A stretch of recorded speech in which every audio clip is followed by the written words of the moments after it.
The Lord be with you. And with your spirit. A reading from the Holy Gospel according to Matthew. Glory to you, Lord. Filled with awe and great joy, the woman came quickly away from the tomb and ran to tell the disciples.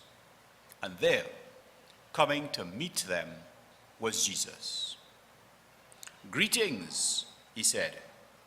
And the woman came up to him and, falling down before him, clasped his feet. Then Jesus said to them, "Do not be afraid. Go and tell my brothers that they must leave for Galilee. They will see me there." Now while they were on their way, some of the guard went off into the city to tell the chief priests all that had happened.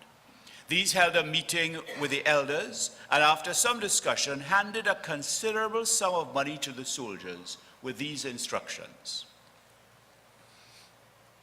"This is what you must see. His disciples came during the night and stole him away while we were asleep. And should the governor come to hear of this, we undertake to put things right with him ourselves and to see that you do not get into trouble." The soldiers took the money and carried out their instructions. And to this day, that is the story among the Jews. The Gospel of the Lord. Praise to you, Lord Jesus Christ. At his birth, at his death, attempts to squash what God is doing through Jesus Christ. He's born, and Herod tries to do away with him. He's born, and they try to kill everybody around his age to make sure they get him. He dies, and they want to shut up the story, as it were, and so they come up now with this story to deny that this happened, to deny his birth, to deny his resurrection. And I suppose this continues to happen in different ways. But in the face of this, how does this story get out? So you have this attempt by the authorities to deny the resurrection. You have this attempt by the authorities to, as we heard, to lie. But the story gets out. The resurrection is preached.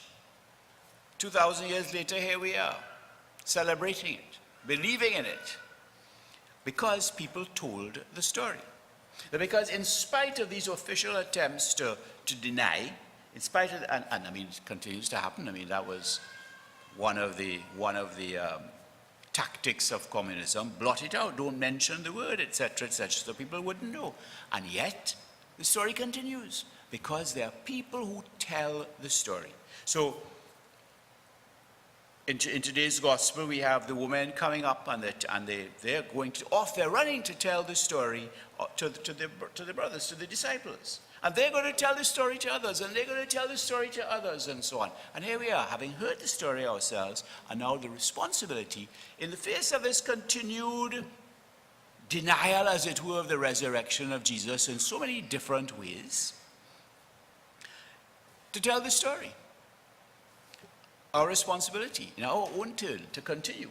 We tell it, of course, we know, by not only saying the words, sharing what Christ has done for us, which is what we hear Peter doing in the first reading as he gets up to speak, telling the truth about Jesus, but also in how we live our lives. Because it's one thing to tell, Jesus is risen from the dead, he is truly risen, hallelujah, and then to go around looking like it's still Lent.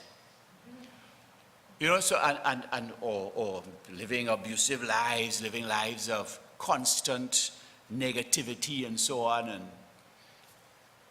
we deny the resurrection in that way too. So we have this responsibility. The church has responsibility, and we as members of the church have this responsibility to continue to tell the story. Because just as they tried to wipe out Jesus, all memory of Jesus at the beginning of his life, and to wipe out memory of Jesus at the end of his life, as it were, these attempts continue. If it's not by people preaching that it could never happen, that it's impossible, and so on.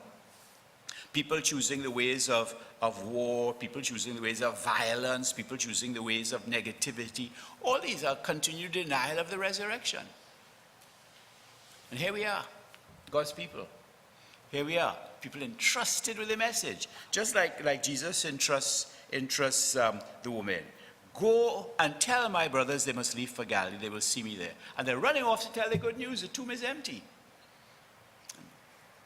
Same charge given to us by Jesus. Same charge we accept as it were through the waters of baptism. He's risen. And to tell the world by our words, to tell the world by the example of our lives, that he is risen. He's truly risen. Indeed, he is risen.